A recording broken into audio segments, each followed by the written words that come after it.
by the verses. إذا الشمس كورت إذا السماء انفطرت. When the sun is rolled up, when the heavens are torn asunder. In these surahs, Allah Almighty mentions resurrection and the vast revolutions and dominical deeds that shall take place at that time, in such a fashion that man thinks of their worldly parallels that he has seen in autumn and spring, and then, with awe in his heart, easily accepts what the intellect would otherwise refuse. Even to indicate the general meaning of the three surahs just mentioned would take very long. Let us then take simply one word as a specimen of the whole, with the words, إذا الصحف نشرت. when the pages are spread out. Allah Almighty expresses the following: upon resurrection, everyone's deeds will be revealed on a written page. This appears to be very strange, and totally beyond the reach of reason. But, as the surah indicates, just as the resurrection of the spring is a parallel to other matters, so too the spreading out of pages has a very clear parallel. Every fruit-bearing tree, every flowering plant has its deeds, actions and functions.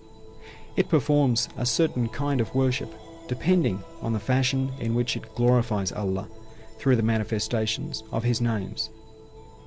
Now all of its deeds and the record of its life are inscribed in all the seeds that are to emerge next spring in another plot of soil.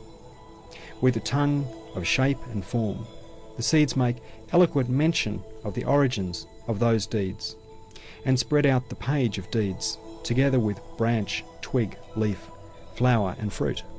He who says, إذا الصحف نشرت, when the pages are spread out, is the same being that performs before our eyes these wise, preserving, nurturing and subtle acts.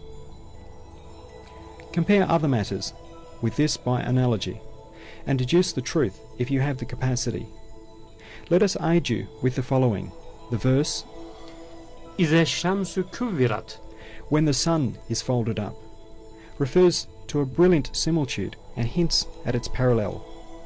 First, Allah Almighty has cast aside the curtains of non-being, the ether and the heavens, to bring forth from His treasury of mercy, and to show to the world a jewel-like lamp illumining the world, the sun.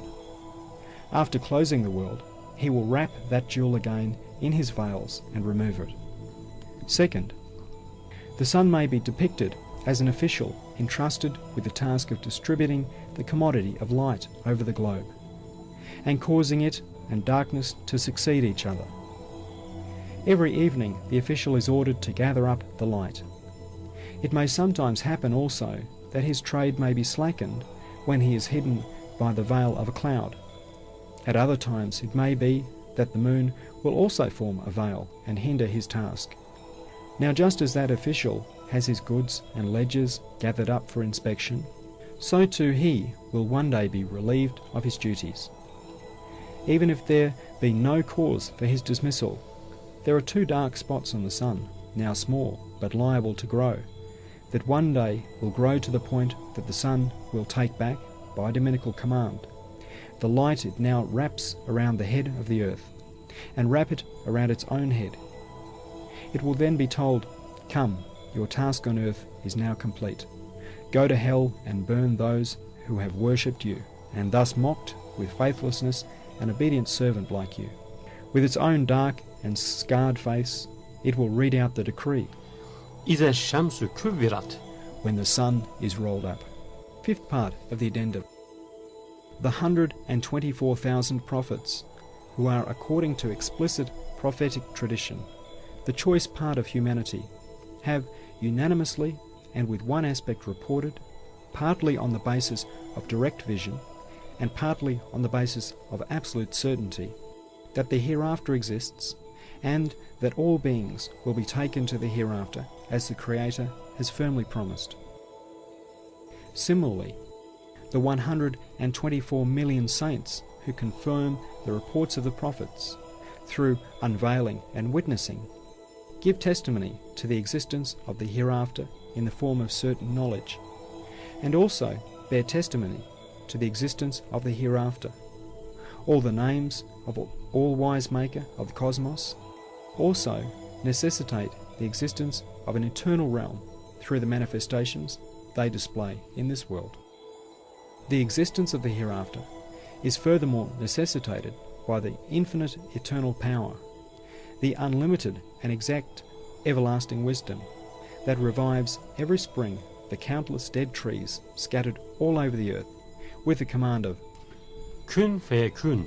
be, and it is, thus making of them manifestations of the resurrection after death. And that resurrects 300,000 different species of the various groups of plant and nations of animals as hundreds of thousands of specimens of the supreme resurrection. The existence of the hereafter is also necessitated by an external mercy and permanent grace that sustains in wondrous and solicitous fashion all animate beings that stand in need of nurture, and that display each spring, in the briefest of periods, infinite different varieties of adornment and beauty. Finally, there is a self-evident proof and indication given by the intense, unshakable, and permanent love of eternity, yearning for immortality, and hope of permanence that are lodged in man, the most beloved creation of the Maker of the cosmos, and whose concern with all the beings in the cosmos is greatest.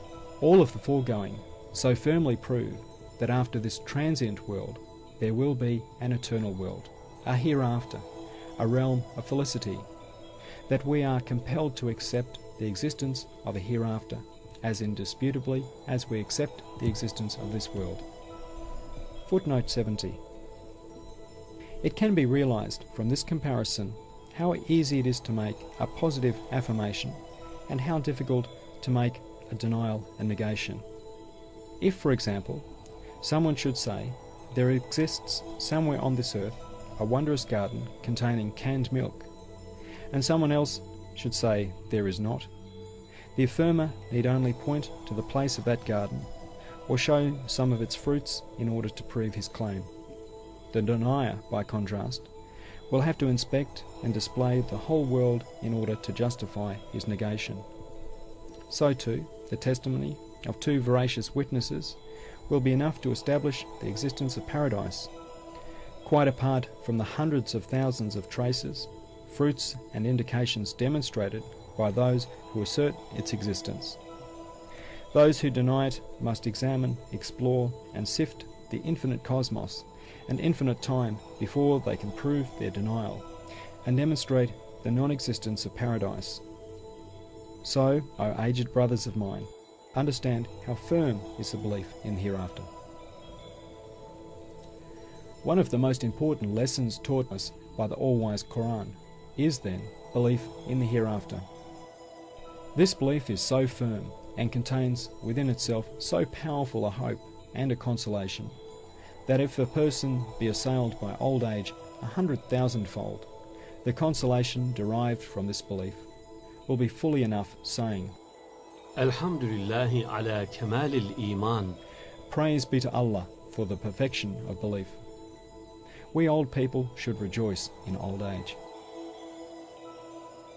Subhaneke la ilme lena illa ma allamtana. Inneke entel alimul hakim. Glory be unto you. We have no knowledge save that which you have taught us. Indeed, you are